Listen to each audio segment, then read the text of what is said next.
Hi, and welcome to our last lesson of this week.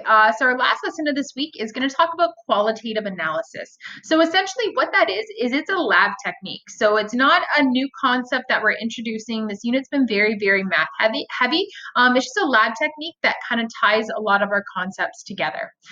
Before we get to qualitative analysis, I want to mention quantitative analysis first. So quantitative is a term we've used quite a few times in this course.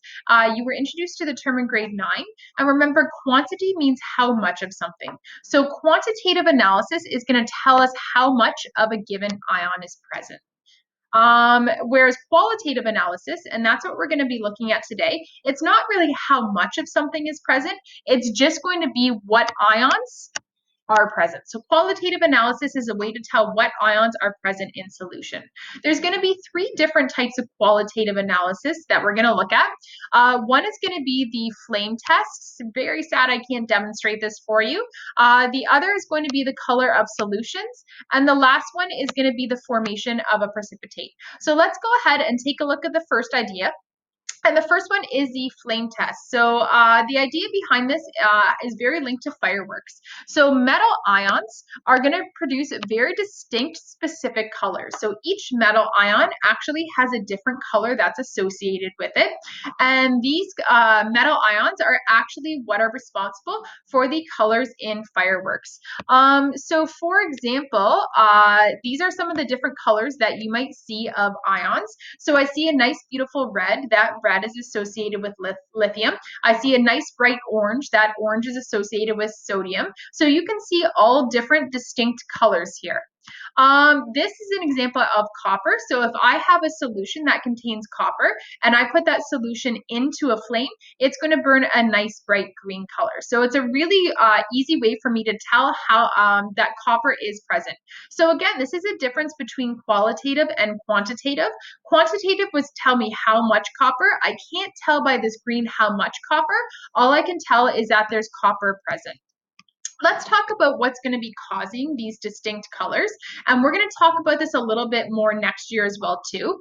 So metal ions, we know metal ions all have valence electrons, right? They don't have full valence shells. So valence electrons are these electrons that are on the outside.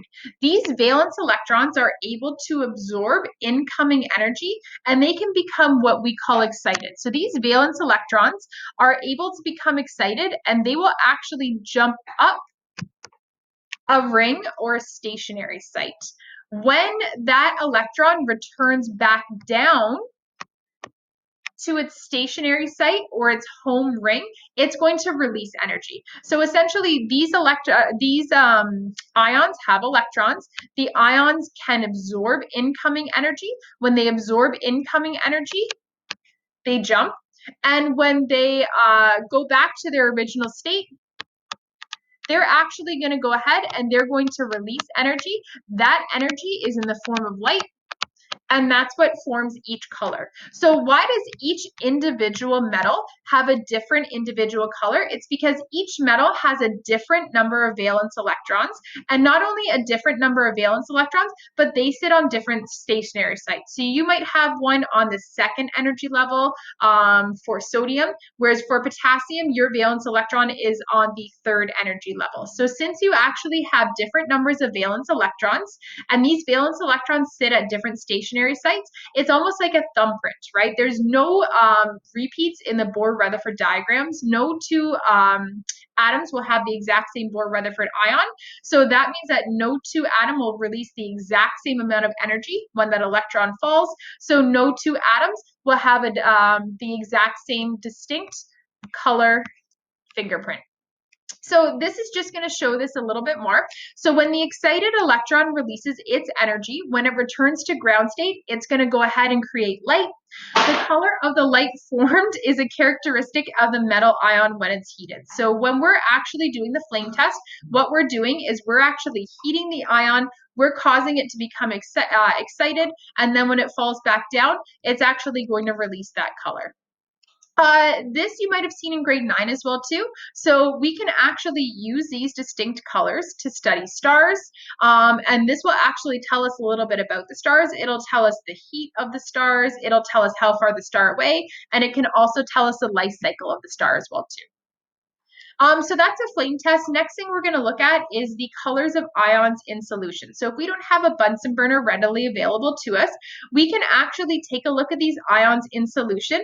When they're in solution, they're going to form different colors. So for example, chromium, copper, iron, nickel, they all have distinct colors. Green is associated with chromium, copper, iron, or nickel. You can have a pale yellow that's associated with iron. You can have blue is associated with chromium. And when they mix with these certain anions, you can also have anions form colors.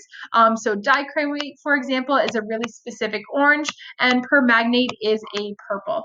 So this might not be as effective as a flame test because the colors aren't as distinct. So for example, if you take a look at your green color, if you see a green color in solution, it could be chromium or copper or iron or nickel, but it's a great way to help you to narrow down what ions you might be dealing with. So here's a really nice chart as well too, where it can show you the different colors and which might be associated with that ion. So when you take copper and you put it into solution, you're going to see this blue color here.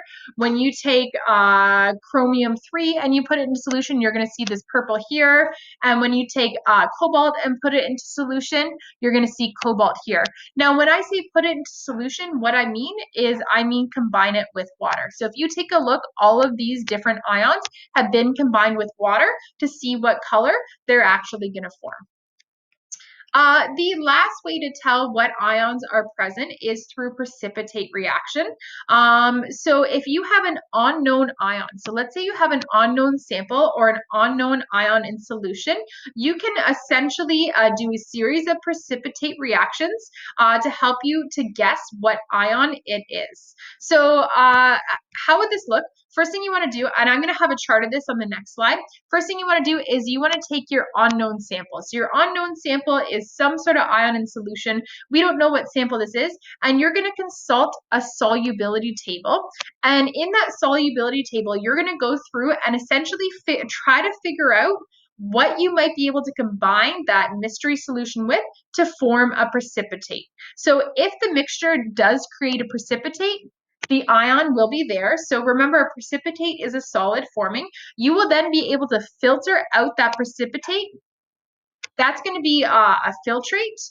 And then you can actually test that precipitate to try to see what ion is present.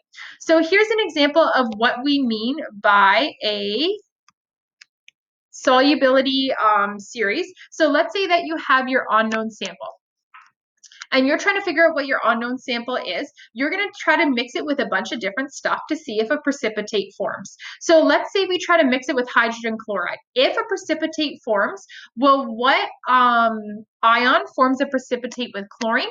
Lead. So we know that if we mix our sample with chlorine and a precipitate forms, we must have had lead present. If no precipitate forms, all we know is that lead is not present. So we want to try again. We take a fresh sample, and this time let's mix it with sulfate. And let's say if a precipitate forms, that doesn't tell us a lot, but if no precipitate forms, we can actually go through and try to test to see if it's barium or to see if it's calcium. So essentially what you want to do is you want to go through and you want to rule out a bunch of ions until you figure out the exact precipitate that's forming. And then you can go ahead, you can filter that precipitate through filter paper, and you can test that precipitate as well too. So these are 3 different lab techniques that you might be able to do to tell what ions are present. If we were in class, we would be doing the flame test right now, which would be awesome. Instead, what we've done is we posted a video of a flame test for you. And that's it. That is those 3 lab techniques that we might be able to use to test to see if a precipitate is formed. All right, tune in next week, and we're going to be finishing up Unit 4. See you. Bye.